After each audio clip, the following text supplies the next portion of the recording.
Hey guys, thanks for coming back to my channel. On today's video, we're going to have an interview with a gentleman who owns a sailboat and look at some interesting sailboats along the way and have a little fun also. You gotta excuse the audio, it's a little bit pitchy in areas, but I hope you enjoy my video. Let's take a look. Hey, what's up guys? We're out here in Panama City Beach. We're looking at some sailboats today. We're going to look at some wrecked boats and hopefully some nice boats, and possibly maybe getting on one and talking to some people about it. So let me show you a little bit where I'm at. This is Panama City Beach Bay. Pretty cool, not too bad.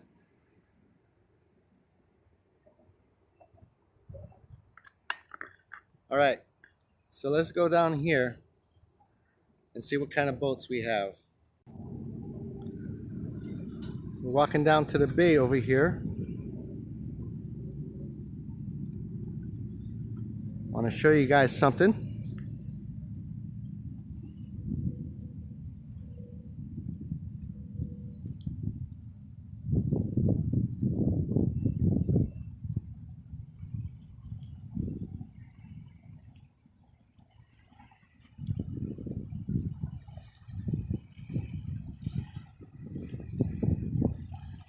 See that boat? It's been sitting there for a while.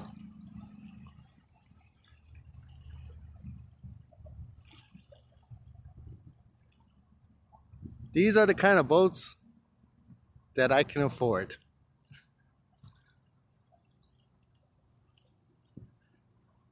I wonder why they haven't taken down yet, or I should say, I wonder why they haven't cleared it out. Let's go see.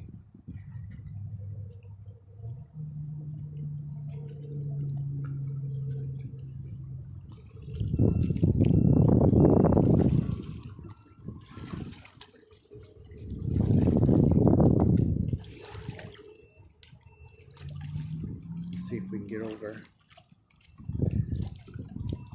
The land kind of ends right here.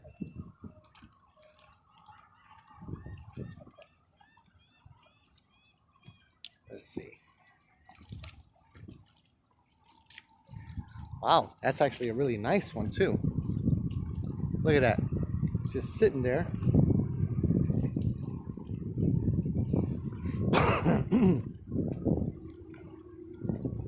Wow, it's just sitting there.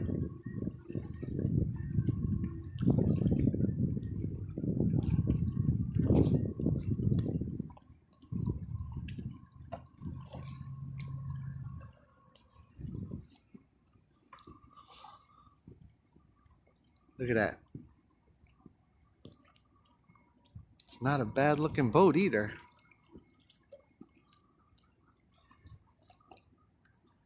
If any of you guys know anything about recovering salvage boats, let me know in the comments. See if I can get the sticker for you guys.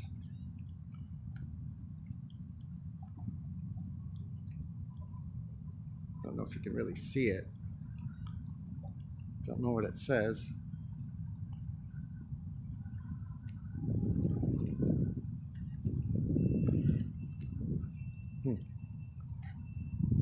That's a big boat.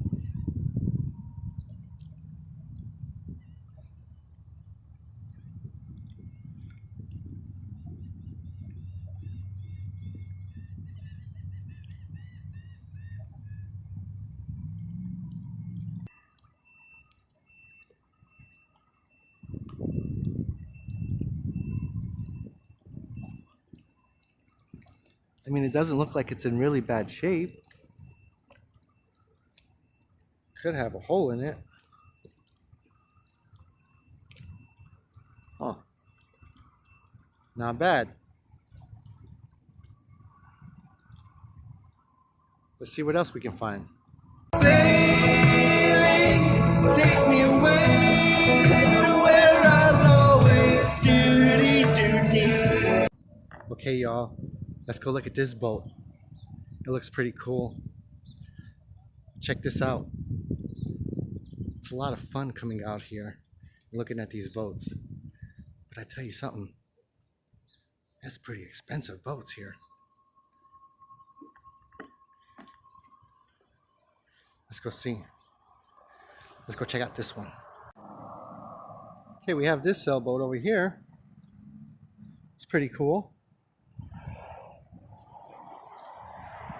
Not sure of the name of it. What's the brand? Let's check it out.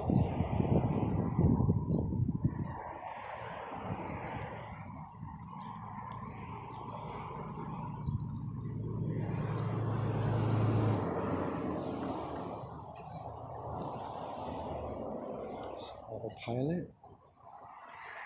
He's got the wind, navigation, solar power. It's got an air conditioner there.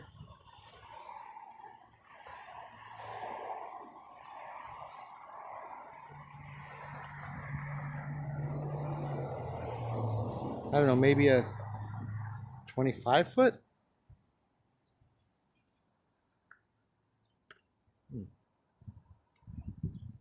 It's pretty cool.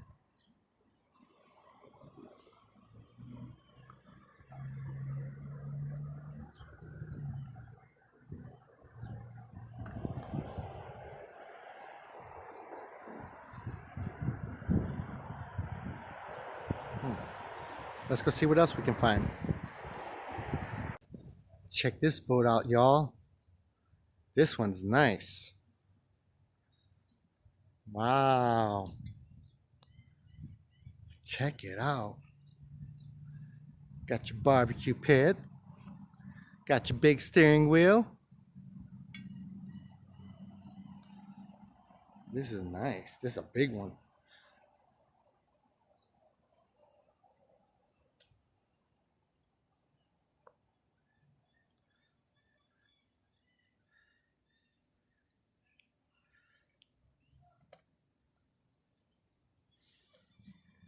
Wow. Look at that. Yeah? Yeah? This one's cool. I take one like this.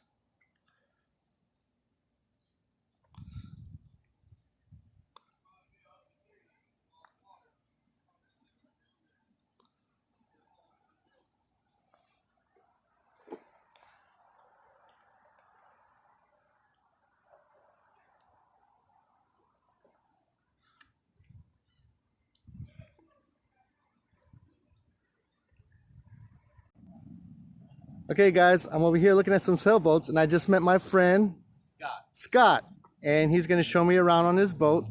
He was just asking me where I'm from. I'm from Colorado and I do DoorDash. I'm down here working and I practice van life right now, and I'm interested in getting into sailboat life, but I know nothing about it. So maybe can ask you a few questions and take a look at your boat. Sure. The boat is the Marla Sue. Okay. It's a 35-foot basic sailboat. Quite pretty. I love her. And she's 12 years old, 13 years old. And the living space inside here would probably be about equivalent to a nice van. Okay. I can live with that. But it's like you have to learn to live on a dining room table. Ah, okay. Well, yeah, I can understand that. Ask you a question. What got you into sailing? Why did you want to buy a sailboat and sail? I've always been into boats all my life. My first boat I bought when I was 16, and I've always owned boats. And then about 20 years, I've always sailed too, but on other people's boats. And then about 20 years ago, I gave up the power boats and went to sailing. It's more cerebral. You know, I don't need to go anywhere fast. I just like to go, and it's quite peaceful. And sailboat's just a whole different animal. So that's why the people that like to sail, you know, it's unique. And have you had any hairy experiences being on sailboat? Well, just being on a boat out in the Gulf of Mexico. Ah, So I'm pretty happy with my little boat. yeah. For me, but I try to stay away from bad weather out in the Gulf of Mexico. There's no boat in the world you want to be out there when it turns rough. Yeah, yeah. So yeah, I've had my share of fun. Ah, We in the sailing world we call it sporty. sporty. When it gets Okay. a little sporty. It gets a little sporty. Okay, see, I gotta learn all the terminologies. I Well, don't that's the know. thing about a sailboat is that she can take more than you could ever take. Ah, So you have to learn to sail the boat almost to its maximum sometimes. You have to know where okay. the limits are, put it that way. And typically the boat can take more than you can take. Ah, Um, okay. but when you have to make those decisions, it's not fun. So Yeah, yeah, yeah. I hear that. So if there's one piece of advice you can give for somebody who wants to buy a sailboat, what would it be? one piece of advice, I would get a trailable sailboat that doesn't cost a ton of money, but teaches you how to handle a head sail and a mainsail, and has a rudder and it has a centerboard, and go from there. See if you love it, and stay on lakes and bayous and bays, and see if you like it. And then you can, if you want to go ocean, then you get something bigger. But How figure it out first. how far have you traveled on your boat? So I'm from Texas. Okay. So the longest was the trip when I moved to Florida. I moved household and then I moved boat in July of 2015, and Okay. and we hit a very bad storm on the way in, on the way up, on the way Uh, around. Third day, third day. water spouts and everything. Wow. Yeah, So when you get into a storm, do you just try to ride it out, or you yeah. put it on your engine and drop the sails, or? It all depends. In this particular case, it was so violent and so short-lived. I just doused all the sails and started the engine and maintained position in regards to the storm, and was going backwards 2 knots. The storm was pushing me, and the waves and the wind were pushing me back 2 knots, but I was oriented to them, and with the engine probably doing what would have given me 3 knots forward, 4 knots forward. So, but the storm was hammering down on me. So but the sailboat is designed to be able to have a minimal amount of sails up and sail in storms. Okay.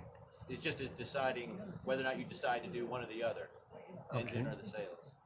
So if price wasn't a problem, what kind of sailboat would you recommend? If it's just yourself, nothing bigger than a 35 footer. 35. Yeah, Okay. you're gonna learn. All Learn right. on a 32. 32? Yeah. Well, I picked a 34 and a half. So it's my, you know. Well, So that's what I did. I went as large as I could handle, but still small enough for me to handle. okay. Okay. And this size of a boat will make it across the ocean, no problem. Well, yes, it's ocean rated. It's certified in that regard in terms of its manufacturer, and with competent crew, this boat could go anywhere. You'd have issues with tankage. Your tankage on this boat is not great, so it's not meant to cross oceans. But it Okay. could, Yeah. theoretically. People have done it. Yeah. Yeah. Oh, I cool. crossed the Gulf of Mexico. Yeah. Yeah. Now, when you crossed, how far out was you from land? Is there like, did So you go we, along the coast or? yeah, well, we left Texas. We went south Mhm. to avoid most of the oil rigs Mhm. and just get into the deeper water where the bigger rigs are always lit up. And then we went east, and we were within a few miles of Louisiana at the closest point. Okay. And actually, at multiple close points, we were fairly close. In Oh. fact, we went in to Louisiana once Wow. and came back out. And That's cool. and then once we left Louisiana, we just went out into the deepest part of the Gulf of Mexico, Cool. going northeast. All right. And so we were when the storm hit, we were 100 miles from Mobile. Mobile. Wow. Maybe. Yeah. Yeah. So, Now, did you know the storm was coming, or was it just a pop-up storm, or? it was interesting. You can trust forecasts pretty solidly for 3 days, and this was basically the erosion of a 3-day forecast. but it was July. The more important thing is it was July, and things pop up in Yeah. July around here in the Gulf of Mexico. So Yeah. not so much tropical, but just the last of the fronts coming through provide some weather activity when the last of the winter fronts come through. Yeah. Yeah. Yeah. And so it was a big storm that relatively popped up, and I didn't have forecast to it. I didn't. So I saw it coming. I could see it. It was obvious what was happening, but it was not on the plan when we left. I see. If that makes any sense. I guess so. Once you chart the plan, you got to continue with Well, it. I was beyond a bailout. I see. Okay. Yeah. So I had bailouts in Louisiana, but once I went out into the deep part of the Gulf of Mexico, it got real sporty. It got sporty. Okay. All right. Cool. It got so sporty that we had our life jackets on. We were all assembled in the cockpit, life jackets on, cell phones, wallets, and a bunch of stuff in what we call ditch bags. Yeah. Okay. Right? And we were ready to get hit by lightning. And the boat, do whatever the boat does. Sometimes they sing, you just never know. Right. And we were all ready for it because we were going through the heart of the storm. And it was just a big, nasty thunderstorm. Yeah. Huge, nasty thunderstorm. Wow. Which, July, Yeah, you got to expect that, I guess, right? Well. Hard to forecast. Yeah. Yeah, hard to forecast. 3 days out. Interesting. Well, that's very cool. Well, I appreciate your time, Scott, and talking to us and letting us take a look at your boat over here. What's the name of your YouTube channel? It's Michael Salt.